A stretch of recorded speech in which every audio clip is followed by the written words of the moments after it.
Thank you so much for having me. I'm so delighted to be here. I love science communication, so it was a real treat to be asked to moderate this session and meet some authors that I'm super nerding out about right now.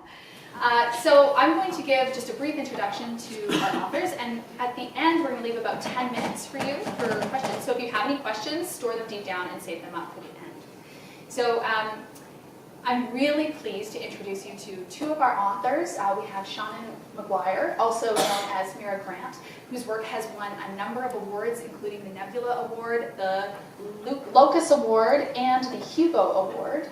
I actually just finished reading Into the Drowning Deep, and it was a treat and a treasure, and so I recommend it to all of you as well. And also we have Silvia Moreno-Garcia, who finished a Master of Arts here in the Department of Science and Technology, and whose work, Certain Dark Things, was listed as one of NPR's best books of the year. And I think we have our third as well.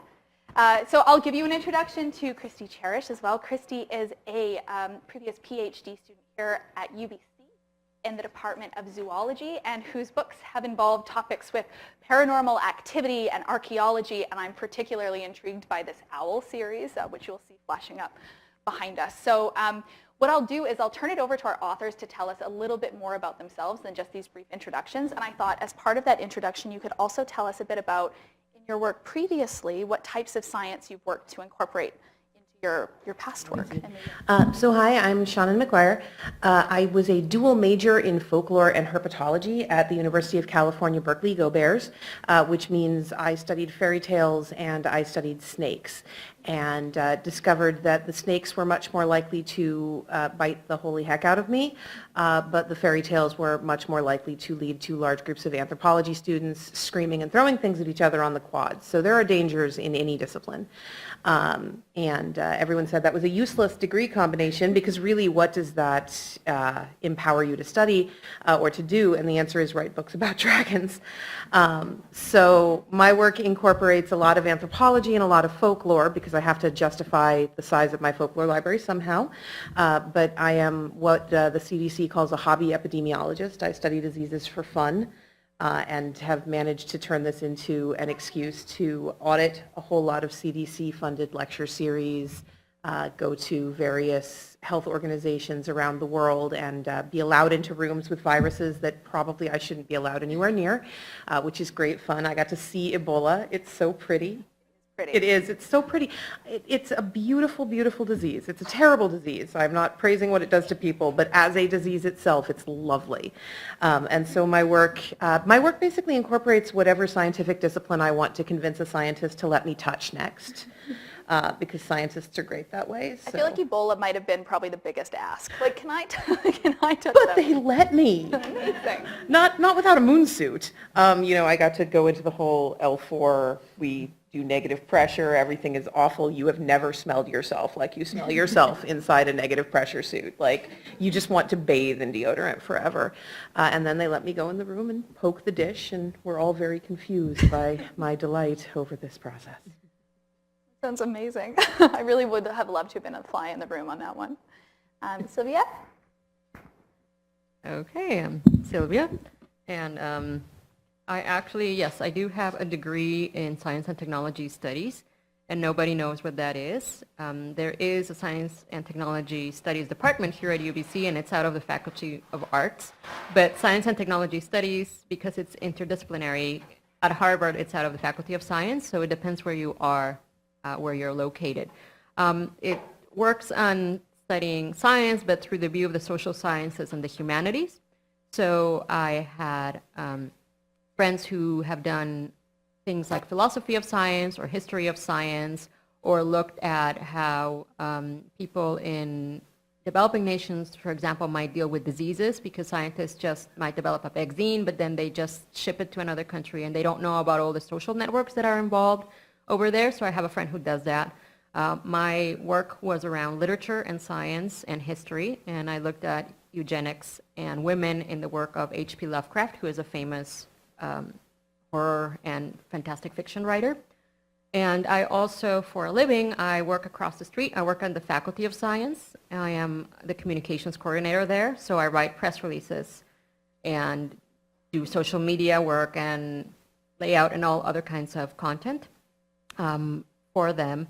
So that's kind of like my day-to-day interaction. My day-to-day work is about science, and then I go home and I write fiction.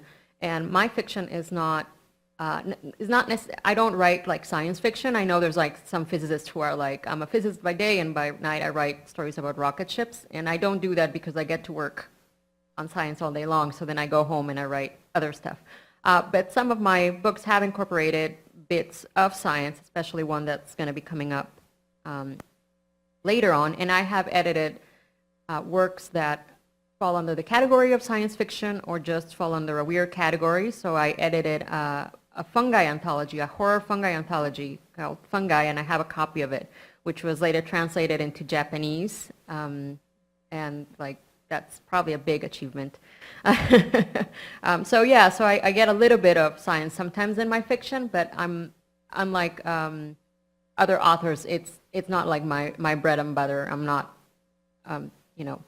designing stuff during the day, and then at night I design spaceships in my mind. So, hi, Kristi. Silvia.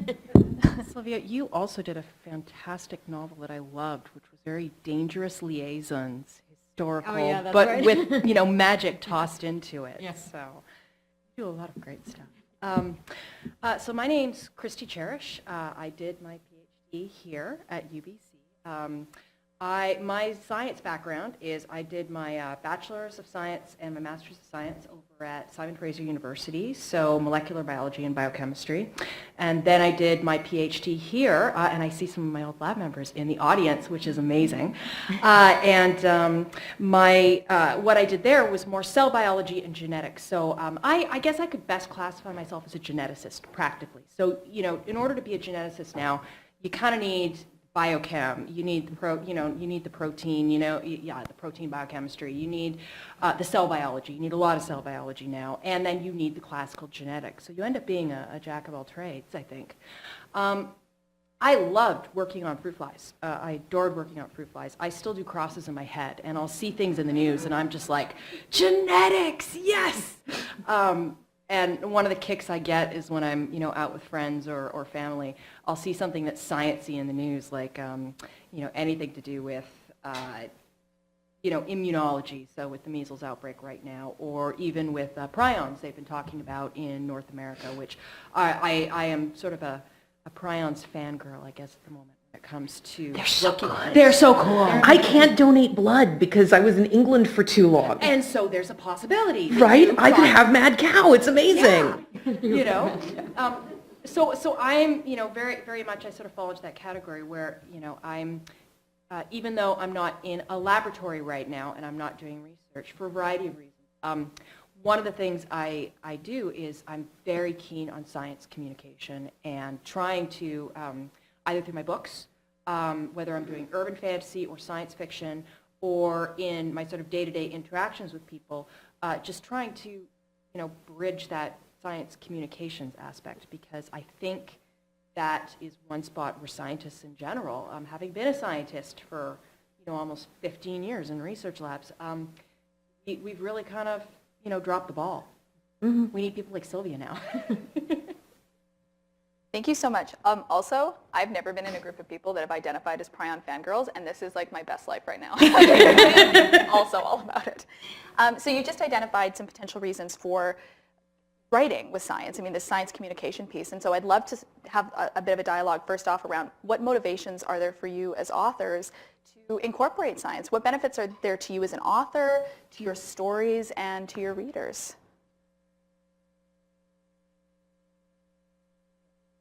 Mira. Oh yeah, Mira. Yeah. Science is great. No, I'm serious. The things science really does, the things that we have discovered about the world that are true and inarguable, are so ridiculous that there's almost no point to fiction. I am not as much a prion fangirl as I am a Black Death fangirl. The Black Death in Europe is my absolute favorite epidemic ever. I love it, and I can talk about it for hours and hours and hours. And part of my love for it is that I do not believe that it was the bubonic plague. There is an enormous amount of epidemiological evidence and epidemiological anthropological evidence that points to a novel hemorrhagic fever having traveled up the Nile River and made the jump to Messina, Italy, which we know was the starting point for the Black Death, whatever it was. And so many people get mad at me when I say that. People get actively angry when I say I don't think it was the bubonic plague. Well, why don't you think it was, why do you think it was the bubonic plague? Well, my third grade teacher told me. Was your third grade teacher there? Because if not, I think that we're speaking from about equal positions of authority here.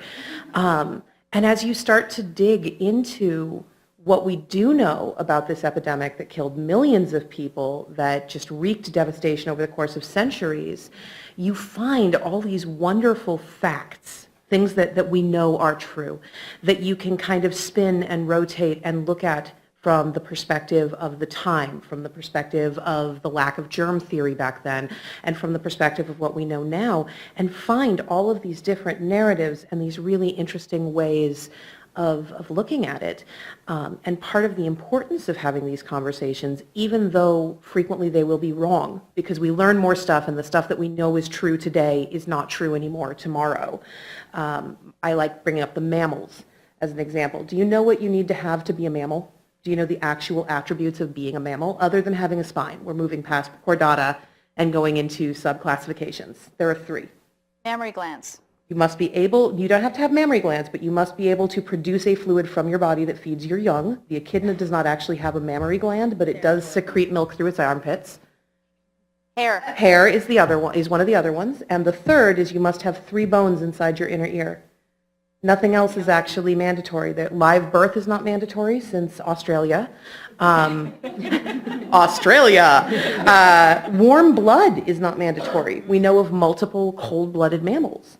And so the classifications shift, and you can make a statement of absolute authority today that is absolutely untrue tomorrow. But having those conversations in the first place and being able to talk about why do we class this like that and that like this from the position of what we know makes us better able to understand the world around us as it changes and as new facts are presented. So I think it's important to include science in our fiction just to kind of build the structural schema in the head that allows people to comprehend where the story is going to go. Love that.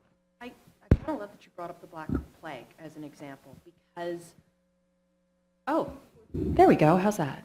I love I love that concept of bringing up the Black Plague because it illustrates, I think, one of the sort of fundamentals, kind of like you're talking about fundamentals of being a mammal. Mm-hmm. One of the fundamentals of science is that you are asking questions and actively trying to you're not trying to prove your theory or your hypothesis. You're trying to come up with a good theory. But if you disprove it, that's a wonderful thing. And I love it when people ask about the Black Plague because you're right. There are a lot of questions that pop up along the lines of, how quickly the disease went through these towns. That's not bubonic plague. That looks like a hemorrhagic fever. And we have a documented 30-day latency period. We have documented people show up in a small village that doesn't have the plague, they are kept in quarantine for 30 days, and on day 31 they start to display symptoms. Well, the bubonic plague, you're dead by then. The bubonic plague takes less than 14 days from catch to kill. Yeah, and asking these kinds of questions and getting people, non-scientists, to start asking these questions and looking into these kinds of things and looking it up for themselves. That, to me, is the most important part of science communication, is getting them to not only ask questions and question authority, but then go and do the research and see why people think that something is true or something is not. Steal this one. So I like things that have intersections, obviously, because of my master's degree and just my life in general. Just being Latin American, your literature is not like our literature. So magic realism, things happen that are out of the bounds of the ordinary, and it's perfectly fine. So it's just a different kind of brain process there. But the other thing is that it's not... People try to separate science from other aspects of life and art and other things from science. And it's not really easy. They all exist in kind of like a network that feeds each other. So if you're writing something in the, like there was somebody who said recently on Twitter, Boo Brummel, who was a figure in the 1800s, was responsible for giving us the boring men's suits that we have today. And immediately a bunch of historians and me, who I also kind of like fashion in secret, went like, no. And they said the reason why fashion changed from those elaborate fashions that you might have seen in movies like Dangerous Liaisons with the big white wig and the frills was because the French Revolution happened. So there was a war. And there was food shortage, so people used to powder their wigs with flour, and if there's a war going on, you can't be throwing flour in the air and powdering yourself. Then after the revolution, it kind of became, I mean, we were in a new society, so it was no longer cool to be wearing all these frills and lace and a mountain of cake on your head, which would have been perfectly fine in the time of Marie Antoinette and before. So that was changing. Napoleon was big, so there was a big push for militaristic clothing and styles became quite popular. But then the other thing that happened was that in the 1800s, one of the reasons why we have men moving into the suits that we know nowadays, and like I said, there were several of these, is because young men started to go to work in the cities as clerks.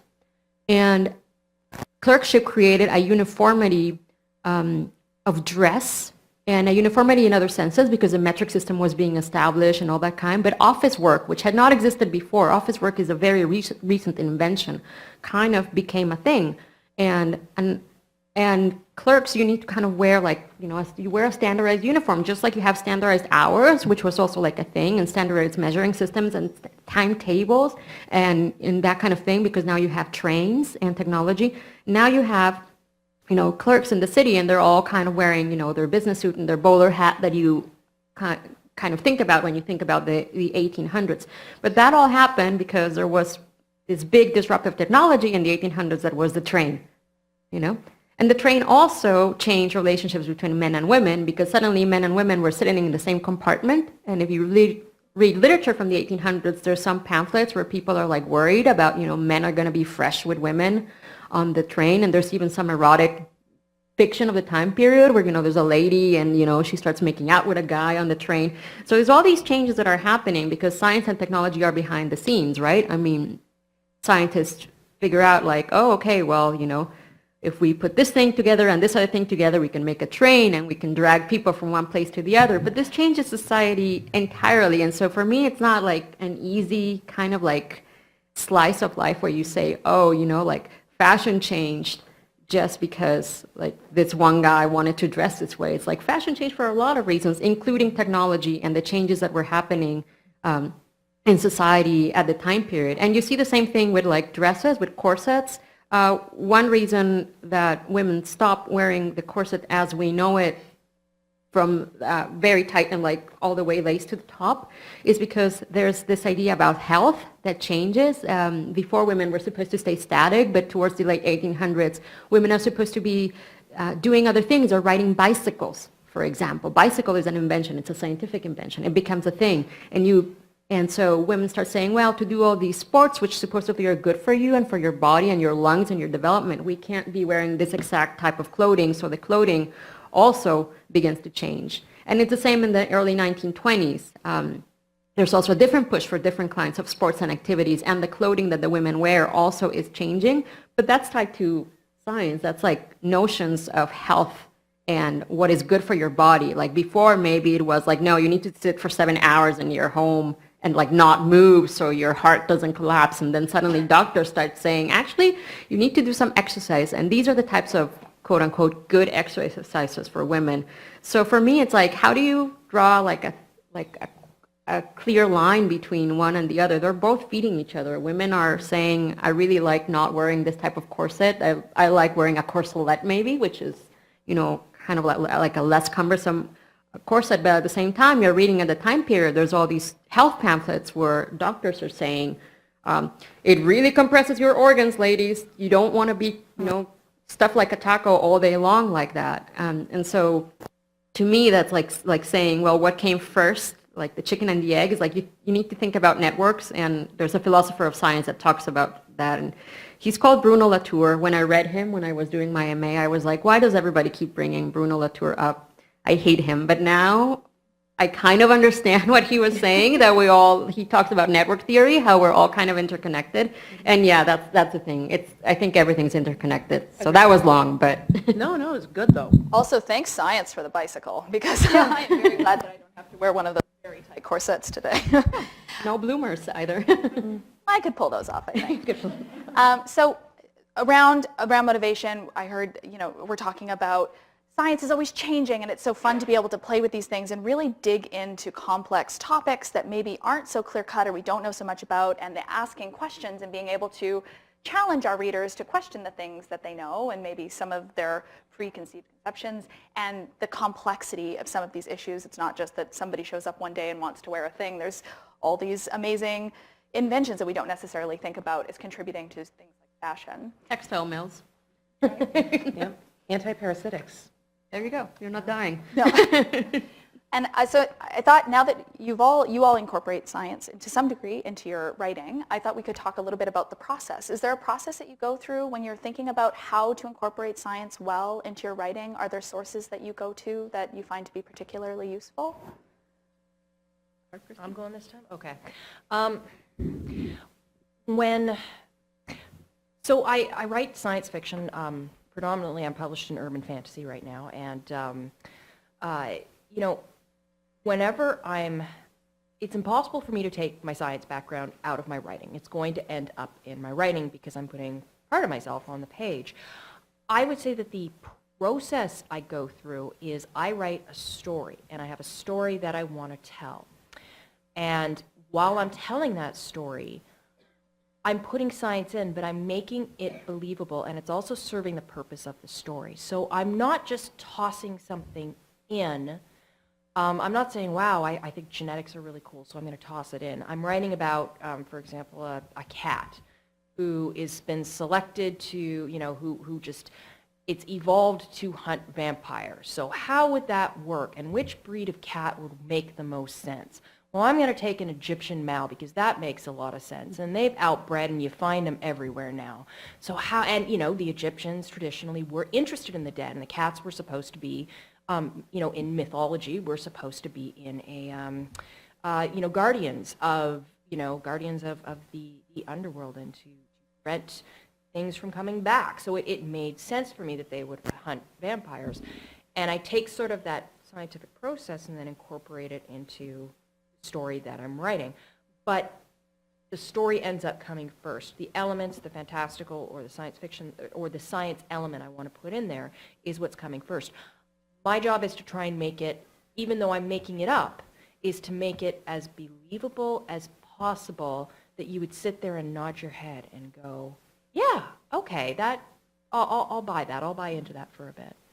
So again, there's some interconnectedness Silvia was talking about in there. This seems almost like the subtleness of incorporating science. So you mentioned sort of almost like the option of like the info dump of just putting the science in and lots of it. Or having this very believable piece that someone reads and they don't even necessarily know that they're getting the accurate science, but they're getting the accurate science. It just makes it more believable. No, absolutely. I'm a big fan of video games. So I talk about video games a lot and how in a lot of ways video games are doing a better job of teaching not only the scientific method, but also getting some stealth science in there. I think the Mass Effect series has done a brilliant job of that. Not only are you set up to, test the system around you and figure out what's going to work, you're teaching teenagers how to test their hypotheses and prove theories. It's wonderful. But the number of 20-somethings who know what a phage is because they played, they played Mass Effect is fantastic. So I think I like that approach. Go the other way around. So I think there's two ways to write a story. One is you're filling the holes, which is this one. It doesn't matter if it's a historical or if it's science fiction or whatever. There's always some holes, some gaps that you don't know everything starting on, and part of the process is research process.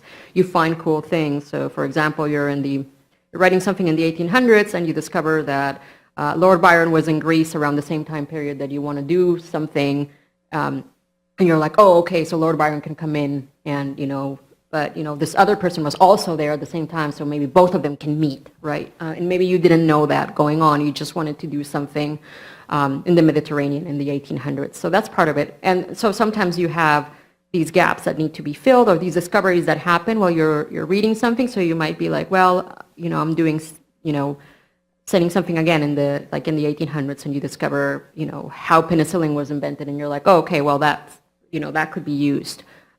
Even if it's an 1800s zombie story, there's penicillin, it's a thing. And the other thing is so you go in that discovery process, and then there's when you have to fill gaps. So there was one point where a novel that I have coming out, I knew I wanted to use Massospora cicadina, which is a type of fungus that infects cicadas.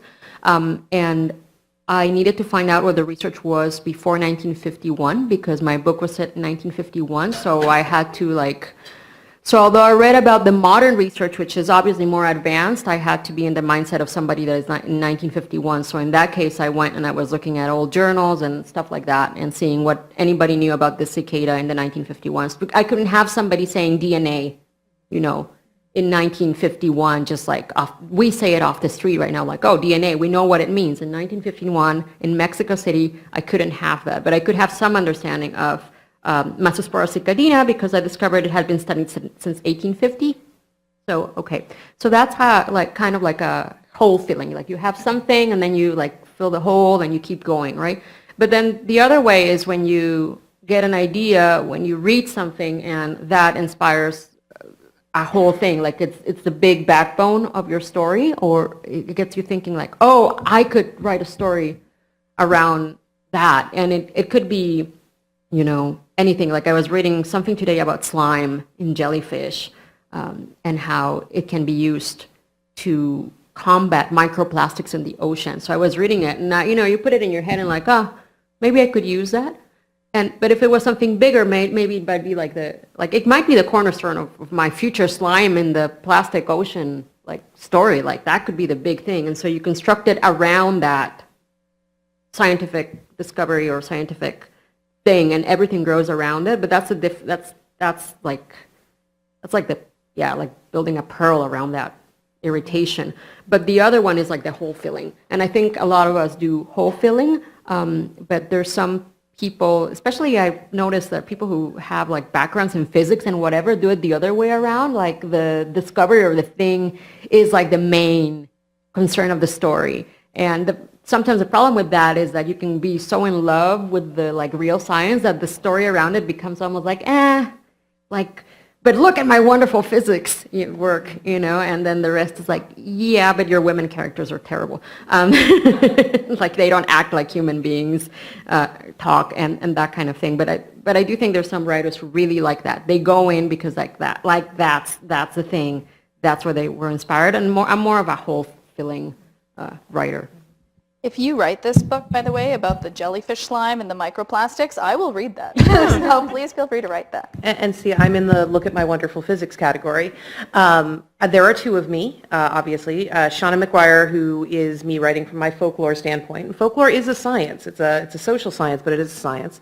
And Mira Grant, who is generally writing from a more hard science and biology standpoint. And the average Mira book begins with me falling in love with some aspect of science and wanting an excuse to bother scientists for the next 2 years. So, for example, I wrote an entire trilogy about genetically engineered tapeworms, and it's extraordinarily critical of the American medical system, which was super fun. I got yelled at a lot because the basic thrust is the scientists were not wrong to make genetically engineered tapeworms. There was a lot of potential here. The corporations that were funding them were wrong for forcing their research through FDA approval too quickly and putting it out into the human population. Maybe we should have more ethics around the way that we use science. But, my general research path is very documentable in that I will start by picking up a pop science work from a category that I'm interested in. I thought parasites might be fun to do. I talked to some parasitologists. I am not a parasitologist, but I picked up a book called Parasite Rex, A Look Inside the Strange and Often Disgusting World of Parasites, which is a fabulous book written by a parasitologist, written by someone who knew their stuff. And what I find is if I start with pop science, that is written on the assumption that I know nothing. If I can read it and I'm interested, then the footnotes and the bibliography will help lead me to more scientific work. You can use Wikipedia as a starting point in the same way. You should never be using Wikipedia as a primary source. But if you read the page and then you hit the bibliography at the bottom where it's telling you this is where I looked for this is where I looked for that, you can start reading it and looking at it and thinking about, is this a scientific discipline that I want to learn more about?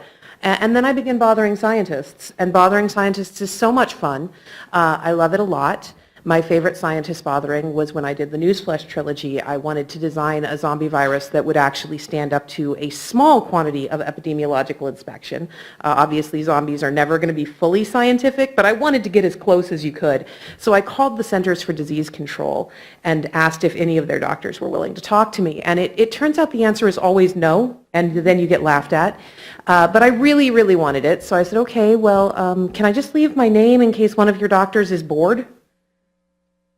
Oh, sure. We'll take your information down so that you'll go away. Okay, my name is Seanan McGuire. That's spelled S-E-N-A-N. Are you the Black Death girl?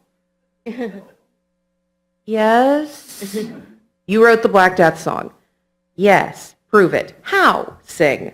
So I wound up serenading the entire secretarial pool from the Centers for Disease Control with the Black Death song, which is a 7-minute long Schoolhouse Rock style song about the epidemiological origins of the Black Death in Europe that I wrote a couple of years ago. And then the doctors were willing to talk to me.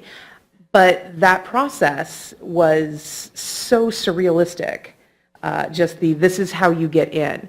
And from there, I wound up talking to climatologists, entomologists, sociologists, people who specialize in security, epidemiologists, geneticists. It was super fun because every door you open leads to 12 more scientific disciplines that have some opinion on what you're about to do.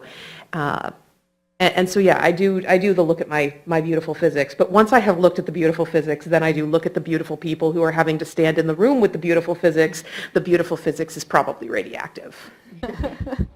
I love that you gave a shout out to Parasite Rex. That book is actually the thing that made me fall in love with parasites and choose to go into parasitology. Oh, wow. And I'm like, this is terrifying. I love yeah. it. I actually had a tapeworm for 2 years because of Parasite Rex. I went to the Minnesota Museum of Parasitology and they gave me one in pill form. Nice. His name was Timmy. I miss Timmy. You're lucky when you only have the one to name and not many. We're getting close on time, and I'd like to open it up to the floor, but maybe just a quick round around, we've got some students in the room who might be interested in engaging with authors. One access or one route of engaging with authors is to publish your work open access, but that isn't always affordable. That can cost $2,000 or $3,000 per paper. Are there other things that you would suggest to researchers who are interested in making their work available to authors to be able to use in their fiction? I have found that a lot of scientists, if I contact them, will send me their papers without me having an open access license, because scientists for the most part are, and I say this as a scientist, as a herpetologist, it is not meant to be an insult, but scientists for the most part are enormous nerds. And when you're a nerd, you just want to talk about the stuff that makes you feel nerdiest. So get on social media, make it clear that you are a scientist who likes engaging with people, even if you're not super active there, which I fully understand because Twitter and Facebook are both toxic hives of scum and villainy. But if I chat with you on Twitter periodically, that's how I found a bunch of the marine biologists that I referenced for Into the Drowning Deep, was that they had interacted with me there and said they'd love to help. And one day they get an email going, hey, would you really love to help? Can we talk about sexual dimorphism in deep sea organisms? We can? Cool. And this also sometimes leads to your Gmail being absolutely filled with random videos of brittle sea stars, just brittle sea starring along down in the depths of the sea. They're great, and you learn about crab buckets. So social media has been very useful for me. Well, I talk with scientists for my work every day, but I seldom approach them for my fiction, although I have taken Kristi out to lunch one time. I talked to you, I asked you about species and subspecies. It ended up being just one line in one of my books. And here I thought that we were having a buddy moment. And Yeah. you were inviting me out to... It was a funny moment, but it was also a fair question since I have you there. So I have personal friends, like I said, who studied science and technology studies, so I bug them about some stuff or they know somebody, but I seldom directly talk. I mostly read papers. or things like that. But one problem in my day job is that sometimes scientists don't want to talk to me, even though I'm a press officer. I mean, most of them are like very nice people, and they're willing to. But I would say that if you want to be out there and communicating with the public, you have to be willing to like signal that you are. So put on your website, on your whatever, I'm open to like media questions or whatever. But also when you get a call or an email, kind of be nice about it. You might think like, this is something that I don't want to answer, but sometimes you do get somebody who's very gruff and who's like, I'm busy saving the world, and you're like, well, okay, yeah, but I just, I wanted to do a short piece about you're saving the world. But for the most part, I think people are really wonderful, and I think younger people are very in tune with the idea of science communications much more than older people. They are on social media. They have web pages. Some of them have Instagram channels. There's some people that I know on Instagram do like science of the brain, and they show like the brains that are like they're studying. Some people are or were on Tumblr. I don't know if they're still. Yeah, they're still there. Yeah, who are doing like they like to show their stuff in the lab and things like that. So I think younger people are generally have that idea of doing it, and they're not asking like, how does this work for my tenure? Which sometimes older people do. They're like, well, is this going to help my tenure or not? Like, and you're like, probably not. But that's a problem institutionally that I think universities in general don't value some of this other work that happens that scientists do of community outreach and communications. And so it becomes like, yeah, I can understand why you wouldn't spend too much time talking to me if that's not going to count towards your tenure, or your department head is going to think that, why did you waste your time talking about mermaids with somebody? So, maybe if we think a little bit differently about it too, also institutionally, that might help. So maybe what we'll do is we'll open it up to the floor. We have just over 5 minutes for some questions. Does anyone have any questions they'd like to ask? So most of the traditional publishers do not currently consider unagented work. The first step, if you're moving toward a larger traditional publisher, is to find a literary agent who represents the kind of work that you're doing. If getting an agent is not something that your father desires or not something that he feels would be beneficial, then he's probably looking at the smaller publishers. Now, there are a lot of smaller houses out there, small presses. You have several that are centered here in Vancouver. Even. And that's a thing that can be researched on the internet. You just want to do searches like small presses Vancouver, small presses science fiction, small presses open for submission. The one thing I would caution there is that traditional publishing has a very long tail. So I sold my first book in February of 2008, and it didn't come out until September of 2009. And there are people who actually feel that that was a very fast turnaround for a first-time author. So if he sold his book to a traditional publisher today, March 1st, 2019, it would not be unreasonable that it wouldn't be out until March 1st, 2021. Now, that is also going to be true with a small press publisher. Most small presses have a very similar turnaround time, but they do not come with the market penetration and marketing that you get from a larger traditional publisher. Self-publishing, or what it's frequently termed indie publishing today, that is currently much more viable than it was 10 years ago. And it is a way to put out stories that are not seen as having the mass appeal that traditional publishing insists on. Traditional publishing is in some ways very hidebound. So they will prioritize the story about the white people. They will prioritize the story about the straight people. God forbid you want to write about non-white, non-straight people. What is that? There is no market. What is wrong with you? What is wrong with you is that you actually are aware that the world exists outside of a very narrow slice. So indie publishing lets you do whatever it is you want to do, and that can be very, very empowering. That said, Amazon controls the majority of the indie publishing market. They are not anyone's friend, and some of the changes they've been making recently are making it increasingly unlikely that indie publishing as it is now will still be viable in 5 years. So publishing is a big, complicated, confusing mess. Most authors are going to what we call hybrid these days, where you have trad published titles and indie published titles just to try to hold on to your money. I think I have the most traditionally published books of anyone on this panel, and I still would not be paying my mortgage if not for my Patreon. You know, it is a complicated place out there. What I'd say is he needs to do his research, really buckle down and look at like the SIFWA pages, which is the Science Fiction Writers of America. They do take Canadian members. They're a larger organization than most of the Canadian writers' organizations, which is why they have more data listed. And you can read there about the writer beware, explaining how scams are out there, what people are trying to do to take advantage of new writers, and where the markets are, ways to kind of get your claw in the door. I have an answer to that one. How many people in the audience are fans of Star Wars? Now, if I tell you that it's impossible for an X-Wing to bank, does that ruin your enjoyment of the series? So, and that's what it comes down to, is that the science, in my opinion, you know, authors have different, you know, every author is going to have a different way that they approach things, but I think if the book is enjoyable, if it suspends your disbelief, if the science is there to, what science they use supports the story and the entertainment that they're trying to produce, then it's fine.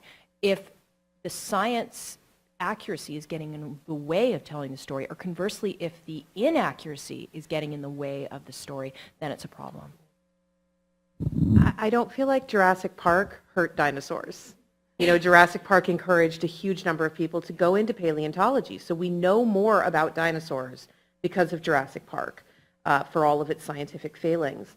I think what matters more is how ethically you're using the science and how much you're considering the possible knock-on effects of what you're doing.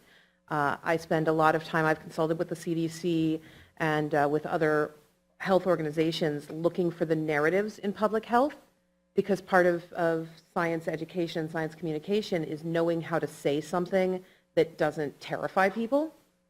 And there's a big press to figure out how the heck the anti-vaccination movement has gotten to where it is. You know, we know that people like to have a convenient lie that they can hold on to. Sometimes it's prettier than the truth. People like to have things make sense, and the truth doesn't always have to make sense. But one of the things we found that may, and we don't know for sure, we're still looking, we will probably never have a full answer, that may have contributed, is an episode of the Brady Bunch. Because there's an episode of the Brady Bunch where the kids all get measles. And this was in a time when measles still happened, when people still remembered measles. And so it's presented as being little more than chickenpox, because it was a sitcom. It was supposed to be reassuring for parents. If your kid gets measles, they'll probably be okay. But then we took the measles away. And so you have a whole generation of people who have children now that are making vaccination decisions whose only memory of measles is that one episode of the Brady Bunch. Well, that's not so bad. That's not a problem. They don't remember that Roald Dahl's daughter died of measles-induced brain swelling. They don't remember the sterility, the blindness, any of that. They remember the Brady Bunch. So I think you do have to be ethical with your science, but that's more important than worrying that someone might get a detail wrong. I kind of wonder sometimes when you're talking about like this whole anti-vaccine movement, because I think it's kind of on everyone's mind. You know, I find that when people are anything to do with the anti-vaccine movement, but also sort of the pro-supplements and, you know, nutritional type stuff, which is no scientific basis, they tell a great story. They tell a wonderful story. They personalize it. They turn it into the hero's journey.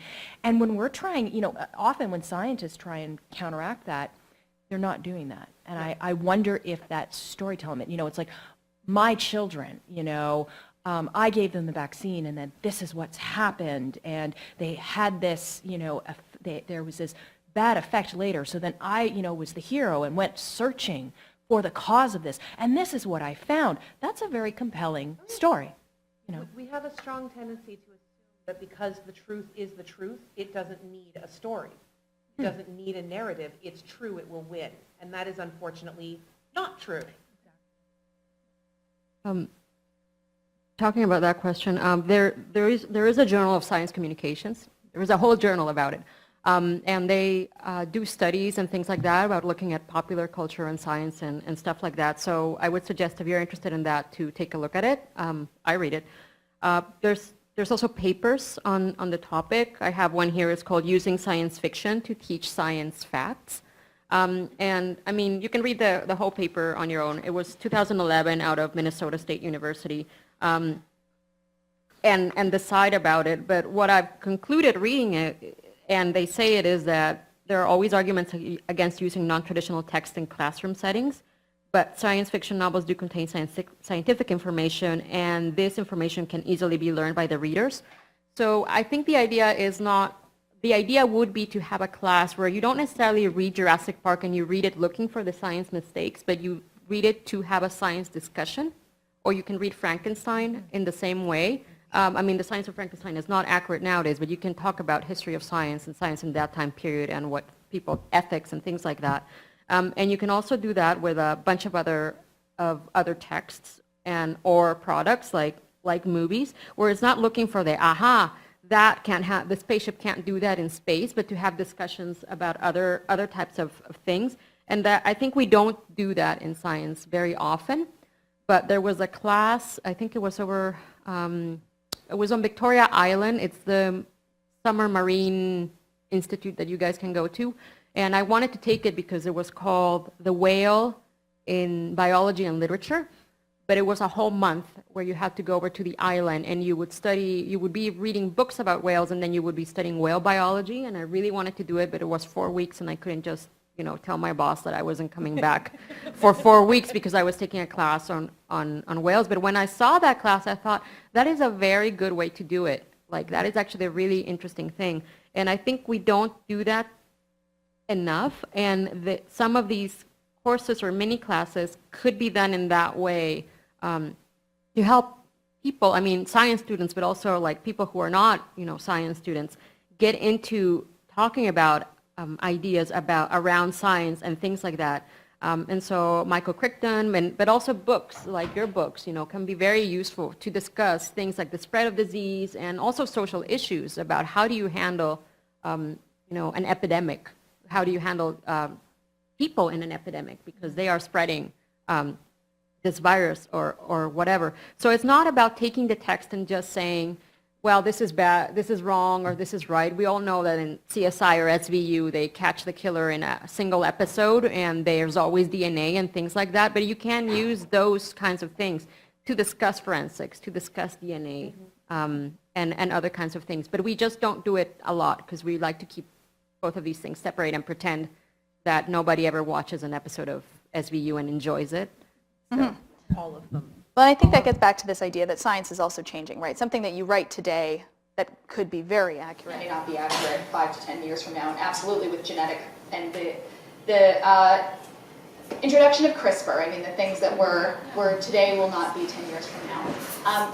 We are out of time, so I'd like to thank